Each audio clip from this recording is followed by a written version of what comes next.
What's up, guys? So it has been a little bit. I kind of dropped the ball. I'm pretty terrible about this, but again, I don't make any money off YouTube, so I have to focus on the things that make me money more than I have to on YouTube. As much as I like making the videos, I do have to focus on this. So the last place I left off in the last video with this truck is the engine was sitting on the floor about where that chair is. Sorry, the place is a disaster. I haven't had any time to clean up. But so now it is sitting in the truck. I've got it pretty well hooked up. There's a couple of things left up here that I need to finish off. Like, I got to do something with this.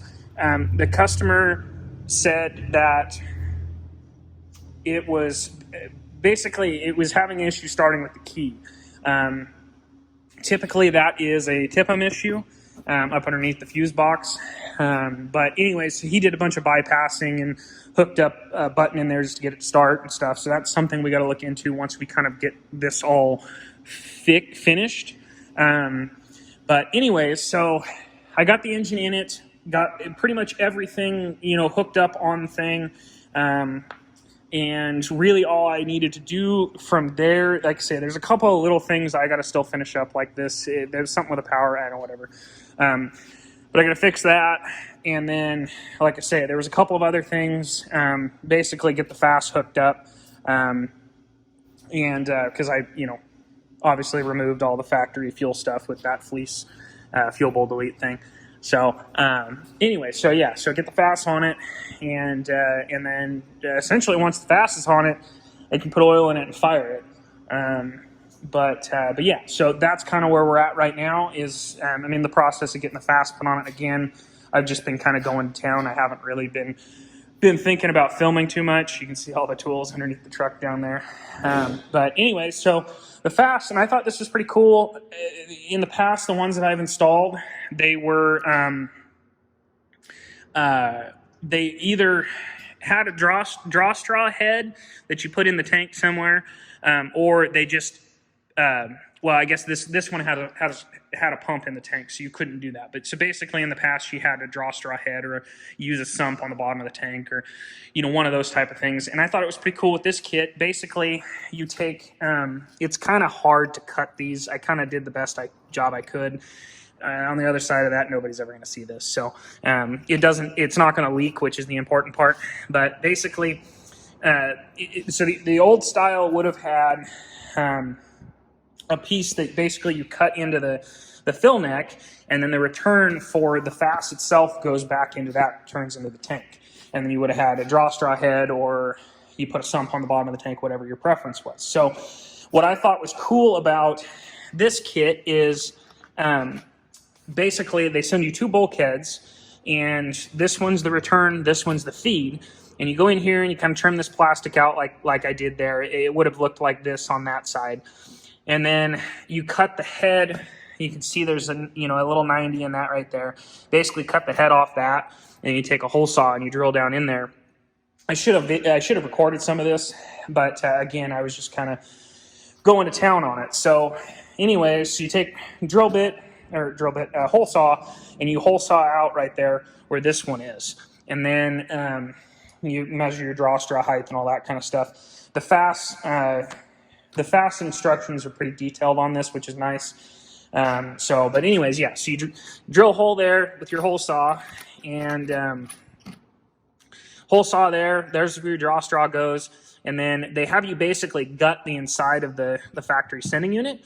And then this is the return for the FASS, and it's got a piece of, it's not rubber fuel line. It's I don't remember exactly what it is, something else, some other kind of rubber hose. And I think it's 5/8 or 3/4 or whatever, goes on there, goes down to the tank. So that's your return for the FASS. And then your factory fuel return from your engine still goes to your factory fitting.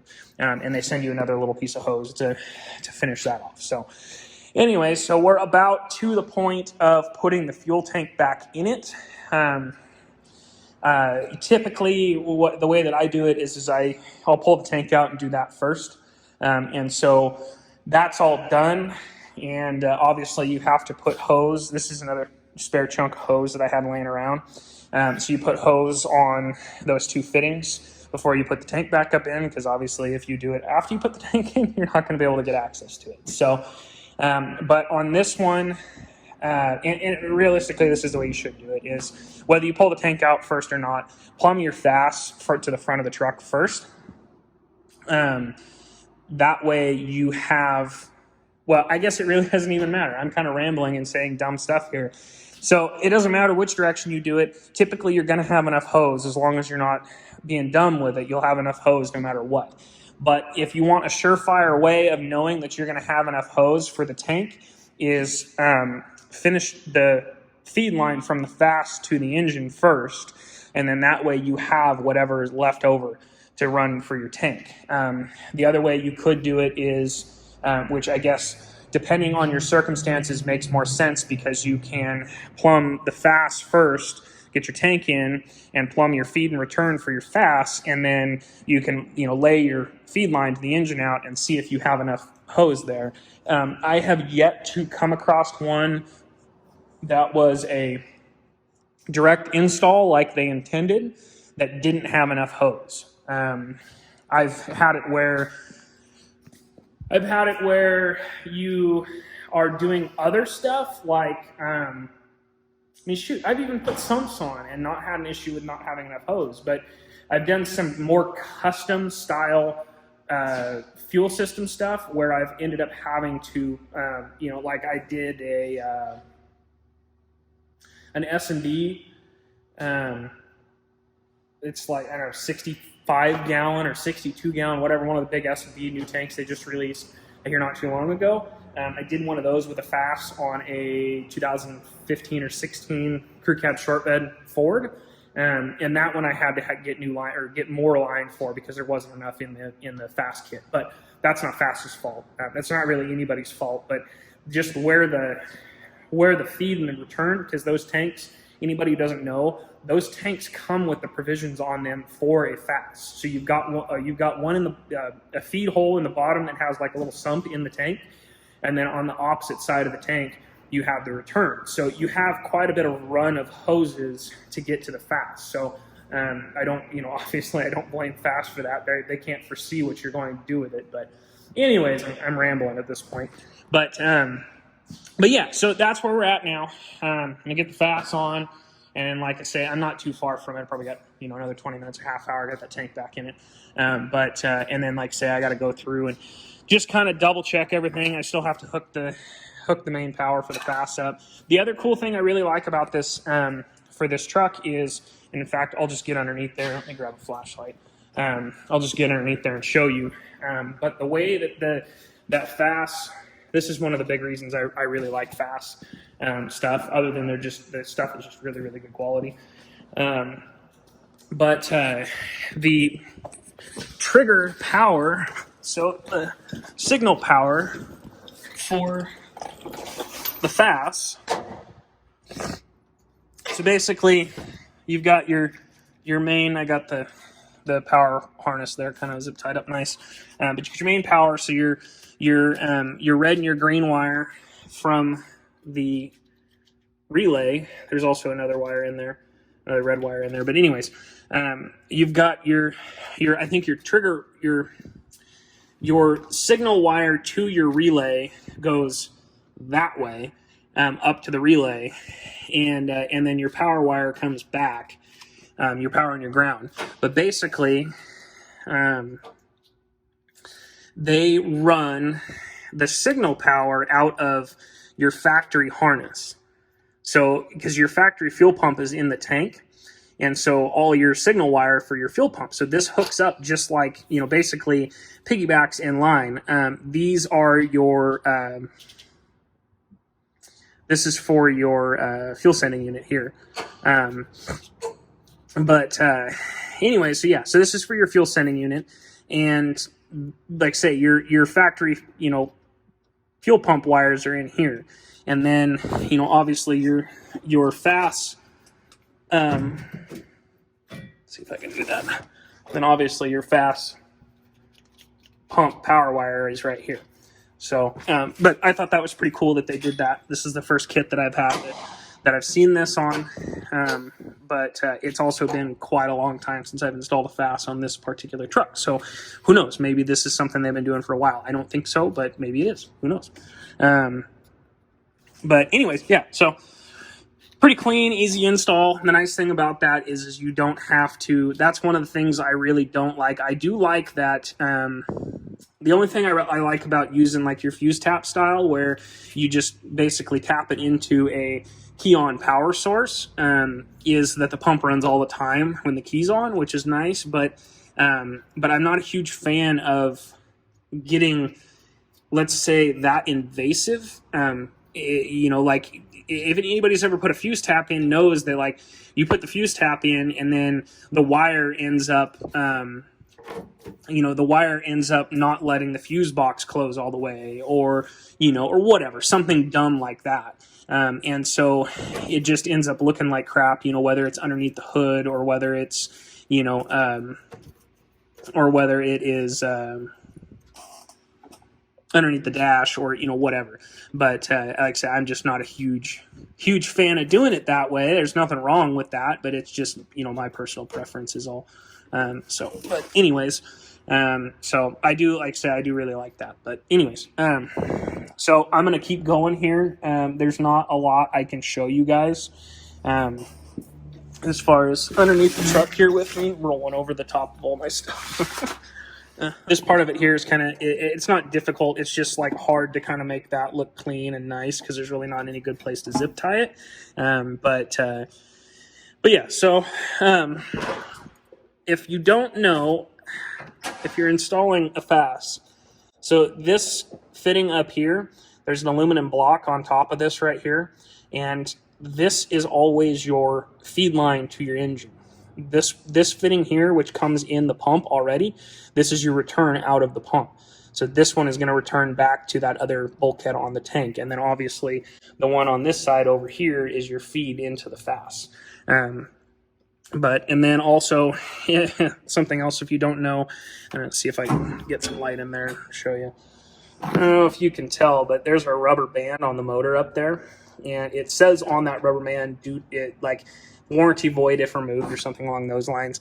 And I think a lot of the reason they do that is because if you have the wires right here that come out of the pump, if you have them like, you know, stretched over here and you zip tie them up too tight, they're going to pull on those wires. And so that rubber band is there just to keep you from, you know, doing anything dumb with the wiring. So, but yeah, so anyways, also always make sure there is a rubber isolator right here, and then you can kind of see up in here, I don't know if you can really see that, turn the flashlight. Oh yeah, there you go, now you can see it. You can see there's a rubber isolator in between this L bracket and the bed mount there. Make sure you put your rubber isolators in there as well. If you don't, the vibrations can damage the pump. Also, if you solid mount these brackets, I've seen them crack when they get solid mounted, but just from the weight of the pump jiggling around on them. So it's always just a good idea to put your rubber isolators in there, make sure they're all installed in there, just for the most problemless install. That way, you know, over time you don't have weird issues. The cool thing is with FASS, I think AirDog's the same way, but is they have a lifetime warranty. You just have to make sure that you register your warranty, because if you don't, you have no warranty. So, anyways, guys, I am going to get back after it here. Like I said, I don't think I'm going to show you much of this, just because there's a lot of struggling involved to get the tank in and all that kind of stuff, and it's just not. There's no reason to show you guys. So, anyways, I'll touch back with you here in a bit. So, new day. Several new days later. I can't even remember really where I was at on this truck, but figured it was time for an update. So, this wonderful piece of machinery. So I got the engine in it. We got the FASS. I think that's where I was at, was It was before I got the tank back in and stuff, got the FASS plumbed and hooked up and whatnot. So we got all that done and hooked power up to it, hooked batteries up. And mind you, this was a running, driving truck. So I drove it in the shop and pulled the head off of it. I do believe I even left the windows down when I pulled it in the shop and hooked the power back up to the truck and rolled the windows up. So the only thing that happened was the engine got removed, it got pushed outside, and it sat there for a few months and then got pulled back inside, put back together.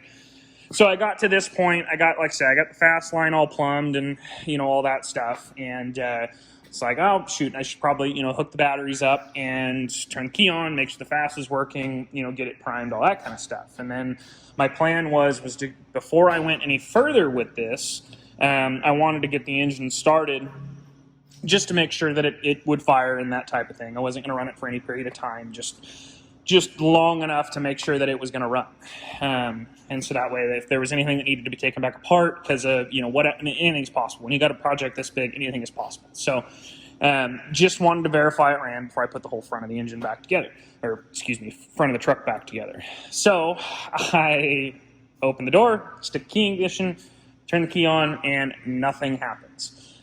So it had basically, it had power to everything that does not require the key to be on. So it had power to the keyless entry and the headlights and dome lights, all that kind of stuff. The horn worked. Literally everything in the truck that doesn't need key on power, it had power to. I mean, even as far as there's a little memory light on the stereo that was blinking. So it had power. So I spent, of course, when you run into something like this, you're going to go to the things that you have touched. So you go over all of that first. And so I went over all of that. And then these trucks are pretty notorious for TIPM issues, which is the total integrated power module, which, if you don't know, it's on the bottom side of the fuse box that's underneath the hood. So I went there, I had another truck here, I swapped the TIPMs out just to verify that it wasn't the TIPM. It wasn't the TIPM. So now this truck has a lot of added on stuff. So like it's got this radar system and it's got an alarm with a remote start, which is something else that is on the list to fix with this thing. Is it has, I'll show you guys that later, but basically there's something wrong with the start circuit. So he said that the fuse it's actually got a bigger fuse in it. It's this 25 amp right here. The fuse kept blowing it's the starter, what is it? It's ignition switch feed. So it's the starter excite wire circuit. So the circuit that actually tells the starter to operate. And he was having issues with that circuit. It kept blowing the fuse in that circuit and then eventually quit blowing the fuse, but now it doesn't, you turn the key and nothing happens. So he put a push button in to get the truck, started and whatnot. And that's the way he's been driving it for a while.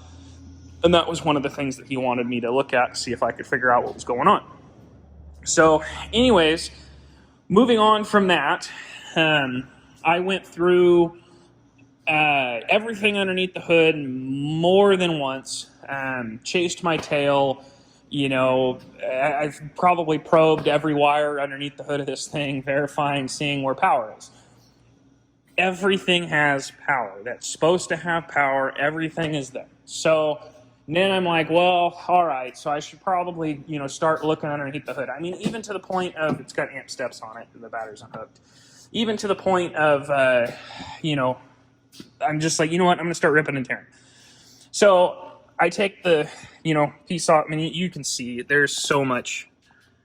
You got added on stuff and more added on stuff. And I mean, there's just wires, stuff everywhere, so, who knows, it could be part of any of these added on systems that are on this thing. But so anyways, so I was like, well, screw it. I'll take the plastic off the column and see if there's any wires that are damaged in here or whatever. And then I probed the wires on the plug. This is the ignition switch right here. There's a shaft that comes through from the tumbler and hooks up in there. So that's what it looks like on the inside. So basically, I came in here and I checked for power on the plug that plugs into the ignition switch. And it had power to 2 of the wires, which tells me it had power going in. So I plug it back in and turn the key on and start probing the wires around, and the power doesn't change. So I pulled the cover off, which is this thing here with this little spring in it. I pulled the cover off, and that's what it looks like inside. So I started probing around and seeing which ones of these, I'm assuming this is copper. I would assume that's what that is, but seeing which one of these had power and whatnot. And I truthfully accidentally touched the test light to 2 of these little prongs right here at the same time. And I heard a click underneath the dash. And so I was like, I wonder what happens if I just touch these together. And what do you know? I touched them together and held it for a second, and everything on the dash came on.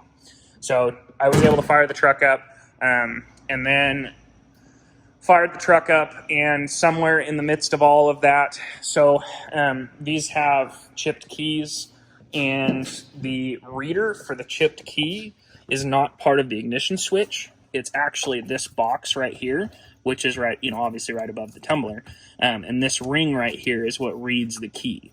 And for some reason, it threw a code for improper key.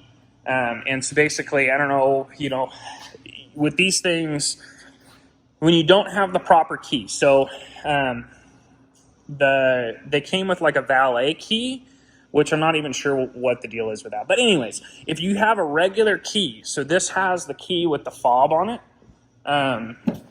This is speaking for really any 3rd gen. So this has the fob with the key on it. If you have an earlier truck that has the key without the fob on it, but it's got like a remote that's separate from the key, they'll still do the same thing. So basically what they'll do is turn the key on, fire the truck up, and it'll run for, let's say, 4 seconds, and it'll die, just like you turn the key off. And you can cycle the key, restart it again, it'll run for 4 seconds or however long. It won't run for very long, and it'll die like you turn the key off. And that's what it was doing. So I found there was a code in there for improper key, cleared everything out of the system, fired up again, and now whatever. Anyways, so we're at a point now where we're ready to put the front of this thing together and kind of continue on with the project. So we got all of that figured out. We've got the ignition working. I'll hook the batteries up and I'll show you. That was this thing. I think it's been a little over a week since I made a video last with it, which is about how long that it's been sitting here. See, it's got amp steps, which is about how long it's been sitting here. But we've got all the lights on the dash. Here's your push button. So, it does have now, which again, now that I've got powered all that stuff, I'm less concerned with any of it. There's nothing, I don't think there's anything physically wrong with the engine or anything like that. I think that there's still more issues with either the alarm system or the key or something. I think there's something going on in there, and basically at this point, it doesn't run at all, but it cranks over and it's got power to everything. So I'm just going to go ahead and get it put together. That way it's together. The engine, the big thing is the engine. There's no reason at this point, because again, I don't care who you buy the engine from. I don't care how reputable they are. I don't care if you did it yourself and you've rebuilt a million of them. It doesn't matter. There is always going to be the possibility of having some kind of an issue with it. It just is the way that it is. And so I always will put things together to a point of being able to get it running.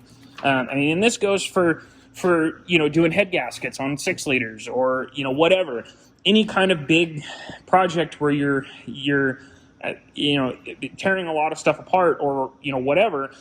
I always put it together enough to where I can fire it and make sure it runs, and that way if something does have to come back apart for any reason at all, it's a lot easier that way. Instead of throwing it all together and getting everything buttoned up and ready to go, got coolant in it, all that stuff, and firing it up and realizing you got to take stuff back apart. And then you're draining coolant, you're taking things, back apart that you otherwise, wouldn't had to have done. So, again, like I say, with this stuff, is I just get it enough to where I can get it started. And that's what I did. I verified it did run. It made really good oil pressure. No noises, no nothing. It does run. So at this point, like I say, get it the rest of the way together, button everything up, finish up the the FASS install. I've got some of the wiring just kind of laid out and jumper clipped over just so I could get it running. I need to replace the clutch hydraulics. That was part of the clutch and everything came to new hydraulics. I'll service the transmission and service the rear diff, and there's a couple other little things that I have to do. But other than that, like I say, it's say a day's worth of work from being done, at least to the point where I can kind of move on into some of this other stuff and get the thing back up to being good. And that's something else I'll touch base on since I'm here and we're talking about all this, is all of this stuff up underneath the dash, and take this information and do what you want with it. Oh, dang it, I left my light on. When you start talking about, it's hard to tell, but there is so much wire up underneath here. And you can see all the fuse, or the taps, the wire taps right there. And it's like almost every wire underneath the dash this thing has been tapped into. So when you're thinking about putting add-ons on your truck, keep in mind that that's the way that's going to be. It's going to have, wire taps everywhere, especially, remote start systems, realistically, anything that is invasive to utilizing factory things. So door locks and horn and, ignition and all that stuff, it's all going to be tapped in. It's going to have physical wire taps that go into the harness. There isn't jumper harnesses that people, which would be amazing if they would do that, but there isn't jumper harnesses that, or at least not that I know of, that they make to be able to just physically plug and play these things. Like I say, I think that would be a way smarter idea than tapping into all this stuff. And and sometimes you don't have an issue, and sometimes it takes a long time to have any kind of an issue. So, anyways, guys, I think that's where I'm going to end this video off. And then, like I say, here in the next couple days, I got some other projects I need to get finished, and then we'll get back on this thing. And hopefully here within, like I say, within about the next week, we'll have it running, driving, and you go take it out for a test drive and all that kind of stuff. So, but yeah, anyways, guys, we'll see you on the next one.